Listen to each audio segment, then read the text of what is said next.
What about the people who are 63 or 64? A lot of those people were thinking about retiring. Well, and now they aren't. Well, I mean, a lot of them were retired and have to go back into the workforce. Well, but that was not a 401k problem. That's an investment system problem. The markets go up and down, and if those people chose to take equity risk, there was a logical outcome. But in fact, plans that have become the primary source of retirement income for 60 million Americans were never designed to be retirement plans in the first place. They were created in the late 1970s as a savings plan and tax shelter for ordinary Americans. The idea was that workers would make voluntary contributions and employers would match a portion of them. The taxes would be deferred until the employee reached the age of 59 and a half. It was supposed to supplement the two traditional income streams for retirees, Social Security and pensions, one leg of a three-legged stool that would support American workers into their golden years. But it didn't turn out that way. The three-legged stool, if you will, has gone to two legs, and it's wobbly, and it's wobbling, and I'm not sure that it's going to support anything. And that's the scary part, and people are afraid. Brooks Hamilton has helped design retirement plans for some of the country's largest corporations. He says 401ks turned out to be so much cheaper than funding pensions that many companies decided to freeze their pension plans and replace them with 401ks. The decision created millions of new employee investors for Wall Street and the financial community, and they pounced on the opportunity. If you go back and track the mutual fund growth in assets, and you track the growth in 401k plans, it looks like a railroad track leading to the sky. They are parallel tracks. So the big beneficiaries were the mutual funds. That's right. That's correct. When employers began turning 401ks into retirement plans, the financial community was not shy about promoting them as such.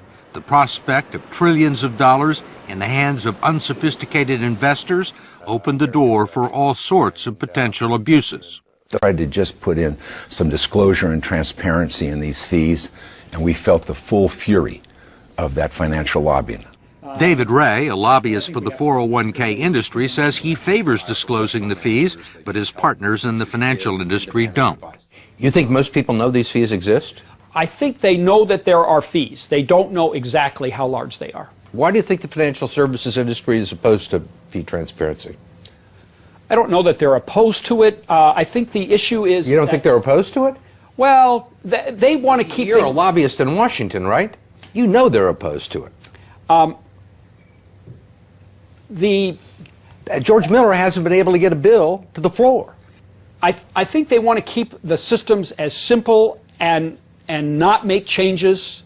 They like the way things are, and whenever you push people out of their comfort zones, you know, it's an issue. I mean, they're comfortable with the situation because they're making a ton of money, or they have made a ton of money. Well, and their systems are set up in certain ways. You know, this is going to be a big change. We wanted to ask David Ray, who's been so bullish on 401k plans, one last question about what the future holds for people like Terry and Donna McNally and Kathleen Coleman, who you met at the beginning of this story. Dedicated, loyal, I can be there, there's nothing standing in my way. Thank you. Fact is that the typical 401k investor is a financial novice. They don't know a stock from a bond. And we give them a list of 20 or 30 mutual funds with really, really powerful names. You know, they sound like, gee, that's where I want to have my money. What are generally the quality of the mutual funds and 401k plans? Mediocre.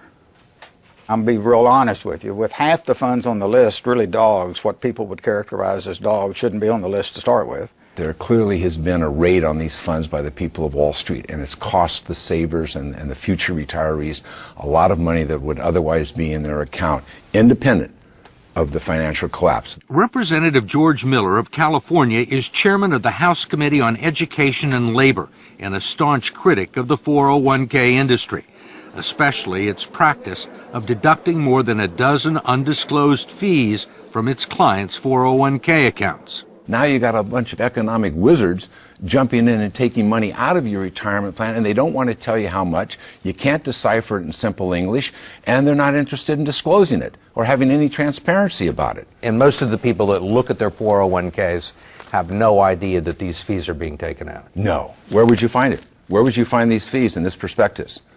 You can look on any page you want, and when you're all done reading it, and you will find some of the fees and the commissions here, but you won't find them all, and I bet you won't find half of them.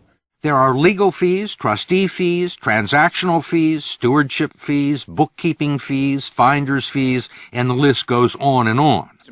Miller's committee has heard testimony that they can eat up half the income in some 401k plans over a 30-year span, but he has not been able to stop it.